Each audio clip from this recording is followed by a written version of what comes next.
오늘 우리에게 주시는 하나님의 말씀은 구약 창세기 35장 1절에서 5절 말씀입니다.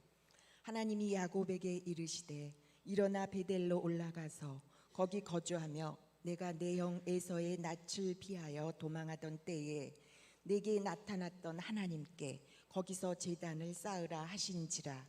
야곱이 이에 자기 집안 사람과 자기와 함께한 모든 자에게 이르되 너희 중에 있는 이방 신상들을 버리고 자신을 정결하게 하고 너희들의 의복을 바꾸어 입으라.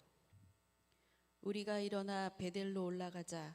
내 환난 날에 내게 응답하시며 내가 가는 길에서 나와 함께 하신 하나님께 내가 거기서 제단을 쌓으려 하노라 하매, 그들이 자기 손에 있는 모든 이방 신상들과 자기 귀에 있는 귀고리들을 야곱에게 주는지라.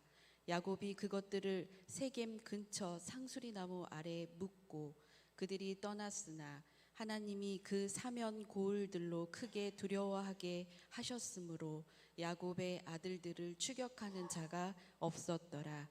이는 살아계신 하나님의 말씀입니다. 아멘. 할렐루야. 오늘도 우리의 신앙이 내려가는 신앙이 아니라 베델을 향해서 올라가는 신앙이 되어져 하나님을 날마다 기쁘시게 할 수 있는 믿음의 귀한 자녀들이 되시기를 주님의 이름으로 간절히 축원을 드립니다. 오늘은 6월의 첫째 주일, 우리 감리교회에서는 평신도 주일로 지키는 주일이기도 합니다. 교회의 주인이 목사만이 아니라 우리의 모든 믿음의 성도들이다 라고 하는 것을 깨닫고, 우리 하나님께서 우리에게 주어지고 맡겨진 사명과 직임, 충성을 다해서 감당하시고 더 나아가서 이 세상에 빛과 소금으로서의 역할을 감당할 수 있는 하나님의 거룩한 백성들이 되시기를 또한 주님의 이름으로 간절히 부탁을 드립니다. 6월의 첫 주일, 우리가 주님 앞에 나와서 예배드리는 이 예배가 영과 진리를 다해서 드려지는 우리 하나님께서 기뻐 받아주시는 예배가 될 줄로 믿습니다. 또한 이 시간 주시는 귀한 말씀이 우리의 신앙과 믿음 다시 한번 뒤돌아보게 하는 말씀이 되어져서 우리를 향한 하나님의 거룩한 뜻을 이 세상에 세우고 하나님을 향해서 날마다 올라가며 전진할 수 있는 그런 레마의 말씀이 되시기를 주님의 이름으로 간절히 축원을 드립니다. 우리 이 시간 함께 하신 분들과 앞뒤 좌우 인사합니다. 올라가는 신앙인이 됩시다.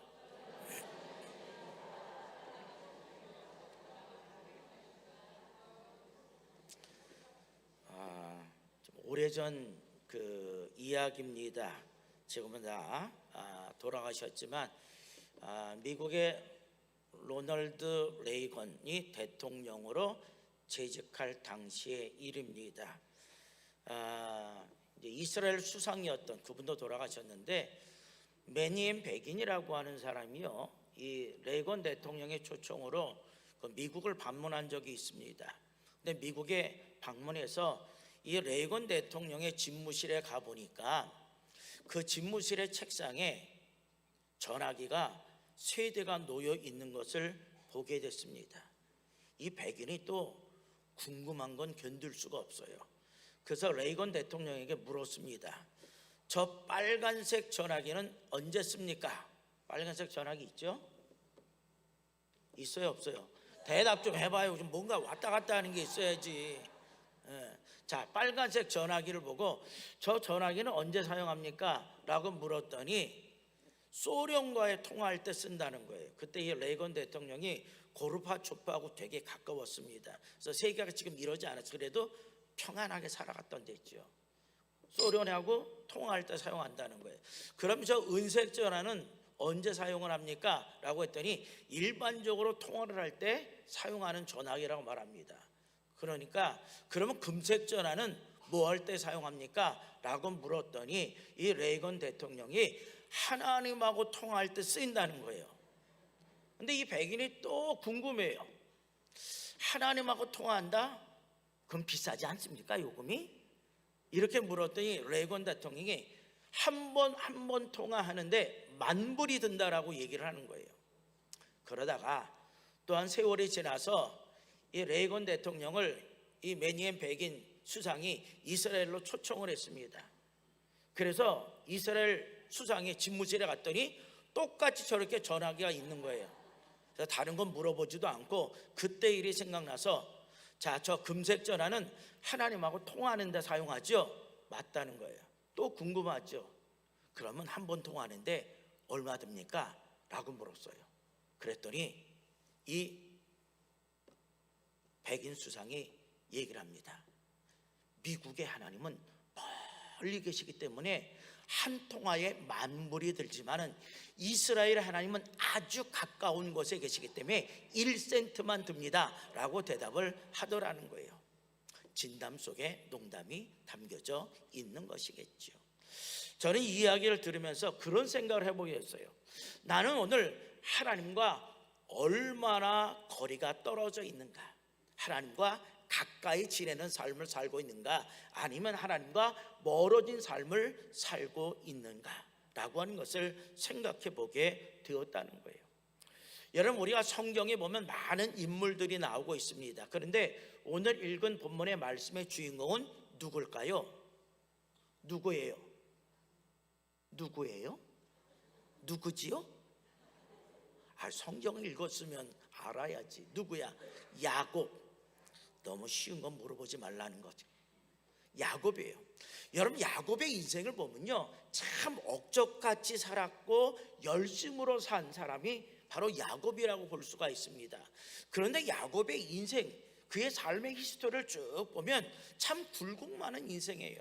어려움도 많았고 고난도 많았던 사람이 바로 이 야곱이라고 하는 사람입니다. 그 가운데 오늘의 본문의 말씀도 하나라고 포함이 됩니다. 자, 쉐겜 땅에서 머물러 살던 이 야곱의 가정에 큰 위기가 닥쳐오게 됐죠. 우리가 오늘 35장을 읽었는데 34장에 보면 이런 말씀이 기록돼요. 이 야곱에게는 외동딸 하나가 있었어요. 디나라고 하는 외동딸이 있었는데 이 디나가요, 갑자기 쉐겜 사람의 남자에 의해서 욕을 보이게 됩니다. 강간을 당하게 된다는 거예요. 그러다 보니까 그의 오빠가 사랑하는 동생이 그런 욕을 보였으니까 얼마나 화가 났을까. 쉐겜으로 쳐들어가서 욕을 보인 그 사람을 죽입니다. 그것으로 끝나지 아니하고 쉐겜의 모든 남자들을 다 모조리 죽여버리고 맙니다. 그리고 아이하고 여자하고 재산을 다 탈취해서 자기의 집으로 가져오게 되었습니다. 그러니 여러분, 가난한 사람이 가만히 있을까? 또 뭐 할까? 복수를 해야지. 그들이 연합군을 결성해서 야곱의 가족을 죽이려고 쳐들어온다라는 소식을 듣게 됩니다. 그러니 야곱의 가족이 어떻게 되겠어요? 죽을 수밖에 없다라는 거죠. 어디로 도망갈까라고 생각하지만 도망갈 땅이 없었습니다. 그렇다고 가나안 땅에 머물러서 계속 산다라고 한다면 자신의 생명을 그들에게 내어주는 결과를 가져올 수밖에 없다라고 하는 거죠. 그때 하나님께서 야곱에게 말씀을 하십니다. 그것이 오늘 본문 1절에 있는 말씀이에요. 하나님이 야곱에게 이르시되 일어나 어디로 올라가라고요? 베델로 올라가라. 이 베델이라고 하는 것은 하나님의 집, 이것을 의미하고 있습니다. 성전, 성산이라고 볼 수 있죠. 거기 거주하며 잠시 머무르는 것이 아니라 거주한다는 것은 하나님과 늘 인격적인 교제와 만남을 매일매일 삶 속에 끊임없이 이어가고 유지해가라 라고 하는 말씀이에요. 그러면서 뭐라고 얘기했냐? 내가 내 형 에서의 낯을 피하여 도망하던 때에, 여러분 그때를 기억하시지요? 죽을 것 같으니까 집을 떠나서 어머니의 말씀처럼 외삼촌 라반의 집으로 도망가던 때예요. 그때 밤이 되어져서 돌베르를 베고 잠을 자는데 꿈속에 누가 나타나요? 하나님께서 나타나시죠. 그때를 기억하라는 거예요. 내게 나타났던 하나님께 거기서 제단을 쌓으라 하신지라. 아멘. 이 말씀은 한마디로 말해서 야곱에게 하나님께서 야, 너 베델로 다시 올라가. 그래서 잃어버렸던 그 신앙을 다시 한번 회복해 라고 말씀하고 있다라고 하는 거죠. 여러분, 우리에게 다가오는 모든 문제는요, 하나님께 더 가까이 나가라고 하는 신호인 줄로 믿습니다. 여러분, 베델은 모든 문제를 해결하는 열쇠가 되는 줄로 분명히 믿습니다.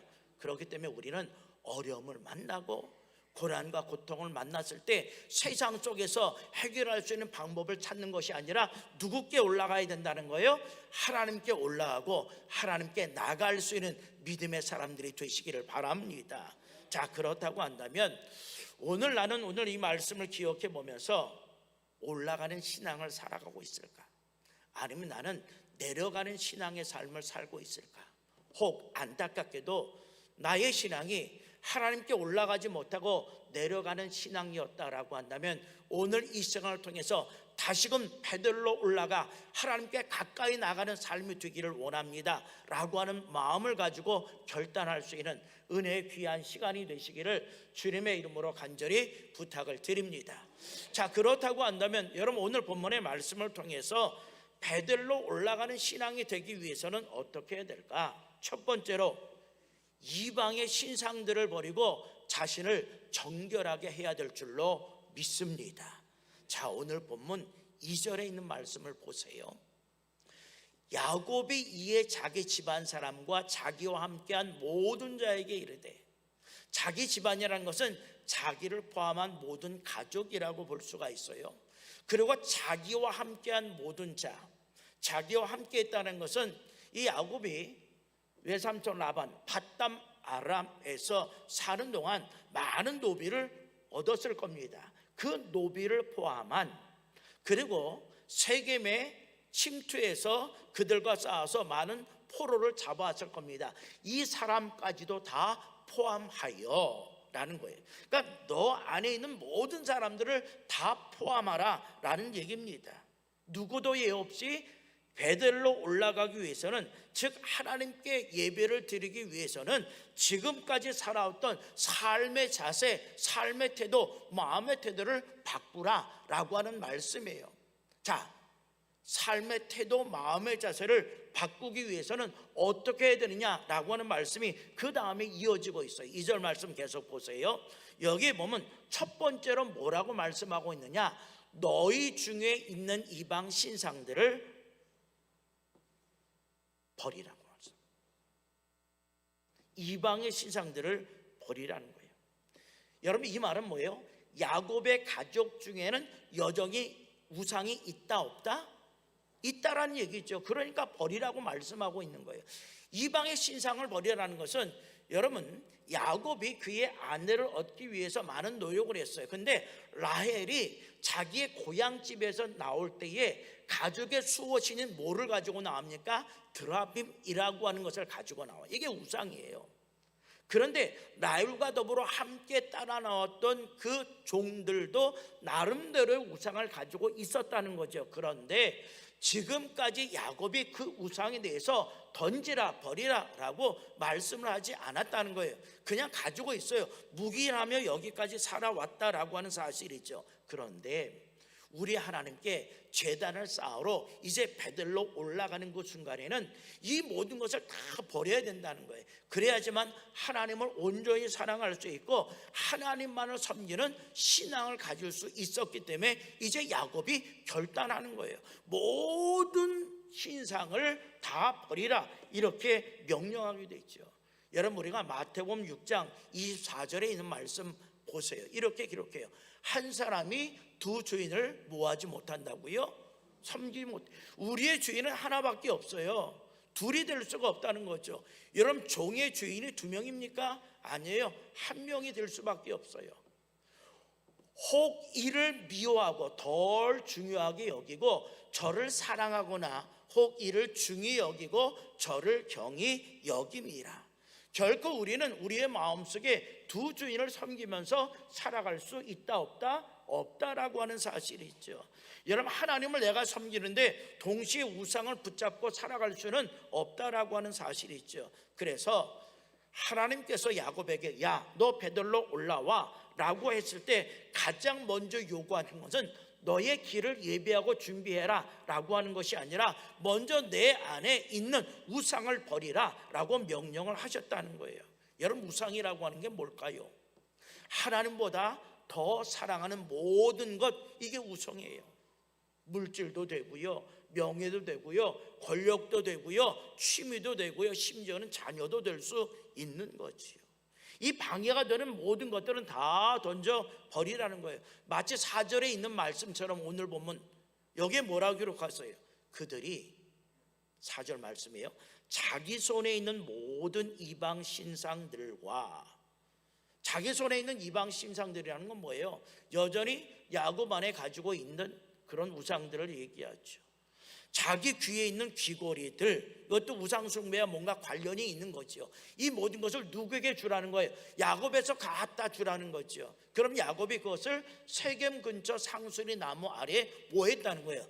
묻었다는 거예요. 버렸다는 거예요. 관계를 다 끊었다라는 얘기입니다. 여러분, 이렇게 하나님보다 더 사랑하는 모든 것을 단호하게 내어 버렸을 때 우린 비로소 베들로 올라가는 신앙의 사람이 될 줄로 믿습니다. 자, 그러면서 다시 오늘 이 본문 2절로 다시 한번 돌아가 보세요. 그 다음에 어떤 삶의 자세를 가져야 되느냐? 두 번째 보면요, 자신을 뭐하게 했다고요? 정결하게 하고. 자, 우리가 거룩하신 하나님 앞에 제단 앞으로 나아가기 위해서는 내가 먼저 정결해야 된다는 거예요. 다른 말로 말하면 우리의 잘못된 모든 죄악을 회개하고 돌이킴의 삶이 오늘 우리에게 필요하다라고 하는 사실입니다. 여러분, 우리가 하나님 앞에 나아가는데 여전히 죄로 인한 더러움, 이것을 가지고 있고 허물을 가지고 있고 하나님께 나간다라고 한다면 하나님께서 그 예배를 받으시겠느냐? 아니라고 하는 사실이죠. 정리할 것 정리하고 버릴 것 버려야 된다는 거예요. 잘못된 생각, 쓸데없는 욕심, 정욕, 이런 모든 것들을 다 버려야 된다는 거예요. 그래야지만 우리의 삶의 모든 것을 하나님께서 받을 수 있다라고 하는 거죠. 여러분, 혹시 오늘 우리가 이 거룩한 주님의 제단 앞에 나왔는데 미움의 마음을 가지고 나오고 시기와 질투의 마음을 가지고 나왔다고 한다면 그것은 정결한 마음일까요? 아닐까요? 정결한 마음이 아니라는 거예요. 그 모든 마음을 다 내어놓고 버릴 수 있기를 바랍니다. 여러분, 우리가 구약시대에 하나님께 제물을 드릴 때는요, 흠이 없고 정결한 제물을 하나님께 드리도록 되어져 있습니다. 우리가 신명기 17장 1절에 있는 말씀 보면 이렇게 기록이 되어져 있죠. 흠이나 악질이 있는 흠, 뭐 눈이 없거나 다리가 부러졌거나 그런 것들이 흠이죠. 악질, 병이 들었던 거죠. 있는 소와 양은 아무것도 내 하나님 여호와께 드리지 말지니, 드리지 말라는 거 분명히 말씀하고 있죠. 이런 내 하나님 여호와께 가증한 것이, 여호와께서 싫어하신 것을 드린다는 거예요. 그런데 말라기 선지자 시대에 이스라엘 백성들이 이런 것들을 하나님께 드렸다라고 하는 거죠. 그래서 하나님께 책망을 받은 적이 있습니다. 그러므로 여러분, 우리 하나님은 정결하고 깨끗한 것을 좋아하시는 하나님이신 줄로 믿습니다. 그렇다면 우리의 마음과 우리의 생각도 하나님께 정결하고 깨끗한 것을 드려야 된다는 거예요. 그 예배가 하나님께서 받으시는 예배가 되어지고 우리는 올라가는 신앙의 삶이 될 줄로 믿습니다. 자, 그리고 세 번째로 2절로 다시 본문으로 돌아가 보세요. 어떤 삶의 자세가 필요하느냐? 맨 마지막에 보니까 너희들의 의복을 어떻게 하라고요? 바꾸라 라고 말씀하고 있어요. 이거는요, 외적 정결함, 이것을 의미해 주고 있습니다. 여러분, 쉽게 생각하면 이런 거예요. 내가 대통령에게 초청장을 받았습니다. 아무개 집사, 아무개 권사, 아무개 장로. 야, 내가 너를 보니까 우리 한국교회에서 대표적인 신앙이냐, 감리교회에서 최고의 신앙이냐 라고 해서 초청장을 받았는데, 여러분, 대통령 앞에 아무런 옷을 입고 나갈까요? 농사 졌던 사람 농사를 졌던 옷을 입고, 일해서 땀 흘렸다면 땀 냄새 나는 옷을 입고 대통령에게 나갈 사람이 있을까요? 없을 거예요. 옷장문을 확장 열어서 어떤 옷이 가장 깨끗하고 아주 좋은 옷일까 골라서 아마 그 옷을 입고 대통령 앞에 나갈 겁니다. 여러분 이렇게 귀한 사람을 만난다는 것은요, 자기의 가장 귀한 것을 입고 나갈 수밖에 없다는 거예요. 여러분 마찬가지예요. 우리가 하나님 앞에 예배드려 나올 때 대통령보다 못한 사람에게 나옵니까? 인류를 창조하신 하나님, 우리의 삶의 주관자가 되신 하나님께 나오는 거예요. 여러분 우리가 연애할 때도 보면요, 그 다음날 연애하는데 그럼 옷장문을 열고, 야, 어떤 옷을 입으면 가장 예쁘게 보일 수 있을까, 멋있게 보일 수 있을까 고민해 본 적 있어요, 없어요? 없어? 있을 거야, 그죠? 여러분 마찬가지야. 여러분 토요일은 무엇을 준비하는 날일까? 토요일은 무엇을 준비하는 날이에요? 그래요, 너무 잘 알아, 훌륭하세요. 아주 주일을 준비하는 날이에요. 그러면 토요일 날은 어떻게 늦게까지 TV를 보고 늦게까지 컴퓨터 게임을 해야 되나? 주일을 위한 날이면 일찍 자고 피곤하지 아니하는 영적 상태에서 주님 앞에 나오는 것 맞아요, 틀려요? 여러분 그렇게 하고 있지? 여러분 늦게까지 TV 보고 영화 보고 게임하면요, 오늘 여기에 탁 넣으면 저 사람이 전날 뭐 했나가 제가 모를까 알까 다 알아요. 여기 보면요, 여러분의 눈동자도 다 보여요. 눈동자가 아주 초롱초롱한가, 눈동자가 무슨 눈처럼 보이는지 다 알아요. 여러분 그런 거예요. 주일에 지장이 없도록 준비하는 거예요. 피곤하지 않도록. 여러분 주일에 헌금 드리는 것도 미리 토요일날 다 준비해서 드리는 거예요. 여기 와서 그냥 주먹으로 고기 한 거 드리는 게 아니야. 옛날 어르신들은 구겨진 돈을 어떻게 해서 드렸어요? 안에 다림질 탁탁 해서 그래도 쌔빠 돈을 드리려고. 그렇죠? 여러분 우리가 주일 헌금에서 미리미리 다 바꿔놓고 드려야 돼요. 그 속에 우리의 마음과 정성이 있어야 된다라는 거예요. 여러분 그럴 때 뭐예요? 하나님께서 우리의 마음과 정성과 예배를 어떻게 하실까? 받아주신다라고 하는 사실입니다. 여러분 그래서 본래 의복을 바꾼다라고 하는 것은요, 다른 말로 말하면요, 우리의 삶을 바꾼다라는 의미를 가지고 있다는 거. 옷을 갈아입듯이, 헌옷을 새 옷으로 갈아입듯이, 낡은 옷을 새 옷으로 갈아입듯이 우리의 삶이 달라져야 된다는 거예요. 마치 에베소 4장 22절 이하에 있는 말씀처럼 옛사람을 벗어버리고 새 사람을 입는 것, 이게 뭐냐? 우리의 의복을 갈아입는 거죠. 그래서 변화된 모습으로 새로운 사람으로 그리스도 안에서 새 사람된 모습으로 하나님께 나아가 예배를 드리는 것, 이것을 우리에게 말씀해 주고 있다라는 거죠. 여러분 그런데 우리가 예배를 드리고 제단을 쌓는 것 한 번으로 끝나는 것 아니야. 거기에 유하라라고 했어요. 거기에 머물라는 거예요. 이건 뭐예요? 매일매일 우리의 삶을 통해서 하나님께 드려지는 예배, 이것이 오늘 우리에게 필요하다라고 하는 얘기죠. 이것이 진정한 예배예요.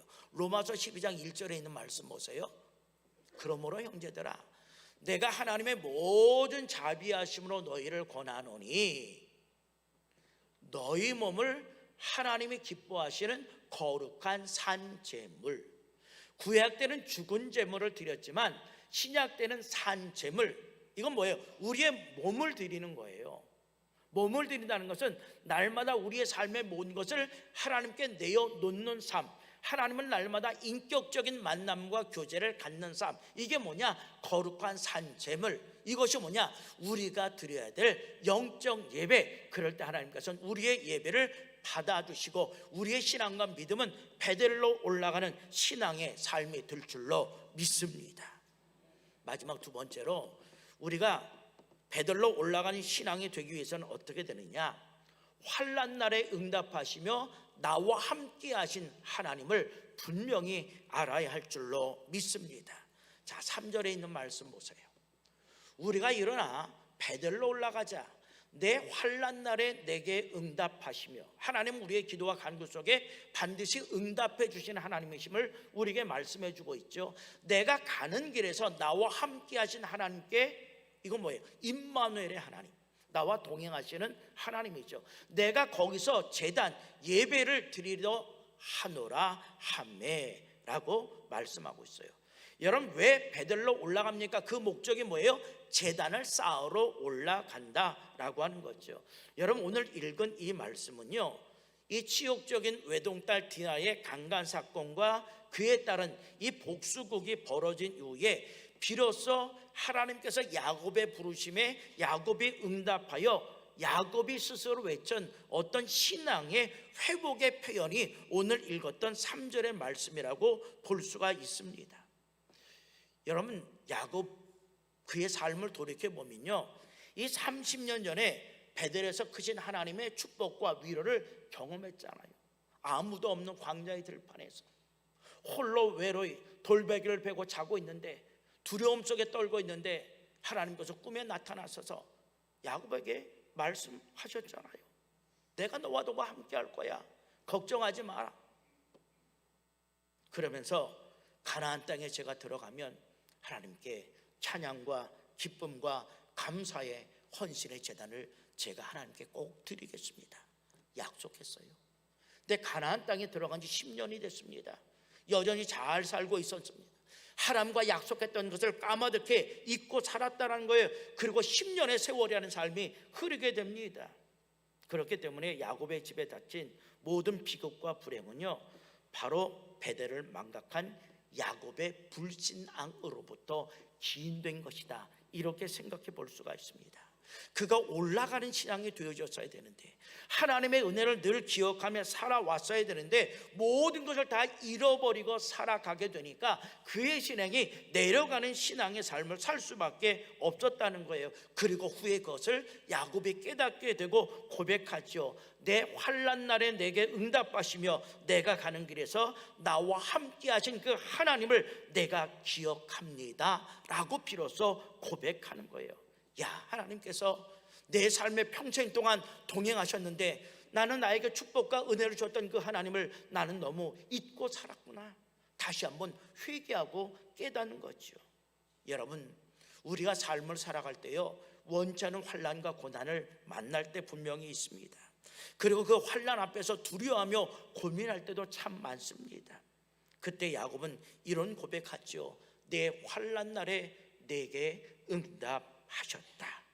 여러분, 이것이 바로 베델로 올라가는 신앙의 삶인 줄로 믿습니다.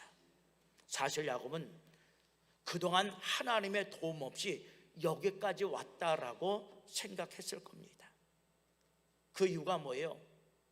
형 에서의 장자권을 빼앗을 때도 엄마하고 자기하고 착할 작전을 짜서 장자의 권한을 빼앗은 거예요. 내 힘으로 했다고 생각하죠. 그리고 외삼촌 라반의 집에서 아내를 얻을 때도 내가 14년 동안 고생했기 때문에 그 아내를 얻을 수 있었다고 생각했을 겁니다. 그리고 라반의 집에서 많은 재산을 얻을 수 있었던 것도 내가 이렇게 해서 많은 가축을 얻었다라고 생각했을 겁니다. 그리고 더 나가서 자기 형이 자기를 잡으려고 군사를 데리고 올 때도 내가 형하고 잘 협상을 해서 내가 오늘 여기까지 왔다라고 생각을 했을 겁니다. 그런데 갑자기 자기의 가정에 상상하지도 못할 엄청난 일들이 일어났잖아요. 외동딸이 강간을 당하고 자기 아들들이 이방인보다 더 그렇게 잔인한 아들인지도 몰랐다는 거예요. 그러면서 생각하는 거죠. 내가 지금까지 살아왔던 모든 인생의 삶의 결과가 이것밖에 안 될까? 여러분, 이런 마음속의 회의감이 찾아왔다라고 하는 거예요. 그러면서 지금까지 자신의 삶 속에 일어났던 모든 것들을 생각해 보니까 내가 한 것이 아니라 누구의 은혜였다고요? 하나님의 은혜였다는 것을 비로소 알게 됩니다. 그때 야곱은 하나님께 기도하죠. 그리고 하나님은 야곱의 기도에 응답하신 줄로 믿습니다. 여러분, 그런데 야곱에게만 응답하시는 하나님일까요? 아니에요. 야곱에게 응답하셨던 하나님은 오늘 이 시대를 살고 있는 우리의 기도와 간구 속에서도 응답해 주시는 하나님인 줄로 분명히 믿습니다. 그래서 하나님은 지금도 우리를 향해서 이렇게 말씀하고 계세요. 시편 50편 15절의 말씀 보십시오. 뭐라고 기록하고 있어요? 환난 날에 나를 부르라. 내가 너를 건지리니 내가 나를 영화롭게 하리라. 아멘. 하나님의 말씀이에요. 부르짖으라는 거예요. 그러면 어떻게 하신다고요? 응답해 주신다. 아멘. 아멘. 이게 하나님의 약속의 말씀이라는 거예요. 기도하면 응답해 준다는 거예요. 그래서 빌리그레암 목사님은 이런 말씀하신 적이 있어요. 기도는 아침에 열쇠, 저녁에 자물쇠라고 하는 거예요. 여러분, 어떤 환난, 여건, 고난, 고통 몰려올지라도 염려하지 말고 우리의 기도에 응답하시는 누구께 구하라는 거예요? 하나님께 구하라는 거예요. 여러분, 그리고 또 3절 말씀 다시 보세요. 뭐라고 기록하고 있냐면 내가 가는 길에서 나와 함께 하신 하나님이라고 고백하고 있어요. 3절의 말씀 보세요. 내가 가는 길에서 나와 함께 하신 하나님. 여러분, 하나님이 일찍이 잠자던 그 베델에서 야곱에게 나타나셔서 약속하셨어요. 창세기 28장 15절 말씀 보세요. 어떤 약속이 있어요? 내가 너와 함께 있어. 하나님의 임재하심이에요. 내가 어디로 가든지 내가 너를 지키며 너를 이끌어 이 땅으로 돌아오게 하리로다. 하나님께서 약속하신 젖과 꿀이 흐르는 가나안 땅 다시 돌아오게 하시겠다라고 말씀하셨다는 거예요. 그 약속대로 하나님께서는 야곱에게 그대로 실천으로 행해 주셨다는 거예요. 그리고 그 하나님은 야곱만의 하나님이 아니라 오늘 우리의 하나님이기 때문에 우리에게도 약속하시지요. 시편 121편 7절 8절의 말씀을 보면 여호와께서 너를 지켜 모든 환난을 면하게 하시며 또 내 영혼을 지키시리로다. 여호와께서 너의 출입, 우리의 삶의 모든 전 역사 가운데 지금부터 언제까지? 영원까지 지키시리로다. 아멘. 하나님은요, 지금도 믿는 자의 길을 지켜주시는 하나님이십니다. 비록 눈에 보이지 아니하지만 하나님께서 내 곁에 나와 더불어 함께 하시고 동행하여 주신다라고 하는 사실을 믿을 때 여러분, 우리는 이 세상 절대로 두려워할 필요가 없습니다. 왜? 하나님께서 나와 날마다 함께하여 주시기 때문입니다. 여러분, 성경에는요 우리에게 약 9,000번에 걸쳐서 하나님의 약속하신 말씀이 나옵니다. 여러분들, 그 모든 약속을 한마디로 요약해 보면 이런 거예요. 내가 결코 너를 버리지 않겠노라. 이 말씀이에요. 9,000번 정도가 약속하셨는데 약속의 말씀을 요약해 보면 절대 내가 너를 버리지 않아. 이 약속이에요. 여러분, 그렇기 때문에 우리는 이 약속의 말씀을 믿고 환난이 다가오도 담대한 마음, 담대한 믿음으로 이길 수 있고 앞으로 전진해 나갈 수 있기를 바랍니다. 그럼 반드시 하나님께서 우리에게 승리를 주신다는 거예요. 이게 뭐냐? 베델로 올라가는 신앙의 삶인 줄로 믿습니다. 사랑하는 성도 여러분, 그런데 오늘 우리들의 삶의 모습 어때요? 우리의 기도에 응답하시고 늘 나와 함께 하시고 동행하시는 그 하나님이 나의 하나님 되심을 믿고 있습니까? 우리의 삶의 주인은 누구예요? 하나님이에요. 내가 아닙니다. 그러하기 위해서 우리의 몸이 하나님의 거룩한 성전이라고 하는 것을 깨닫고 우리의 신앙이 하나님과 멀어지는 신앙이 아니라 늘 가까이 할 수 있는, 하나님께로 올라갈 수 있는 신앙이 되시기를 바랍니다. 그럴 때 하나님께서는 우리에게 은혜와 축복으로 더해 주실 것입니다. 그러므로 우리는 날마다 이제부터라도 베델로 올라가는 신앙의 삶, 지금 올라가는 삶이라면 계속적으로 베델을 향해서 올라가는 신앙의 삶을 살아가. 더 나아가서 우리의 삶의 모든 것 또한 베델로부터 시작된다라는 것을 한순간도 잊지 않고 날마다 주님의 거룩한 성전에 달려나오기를 힘써 노력할 수 있는 여명의 가족들이 다 되시기를 주님의 이름으로 간절히 축원을 드립니다.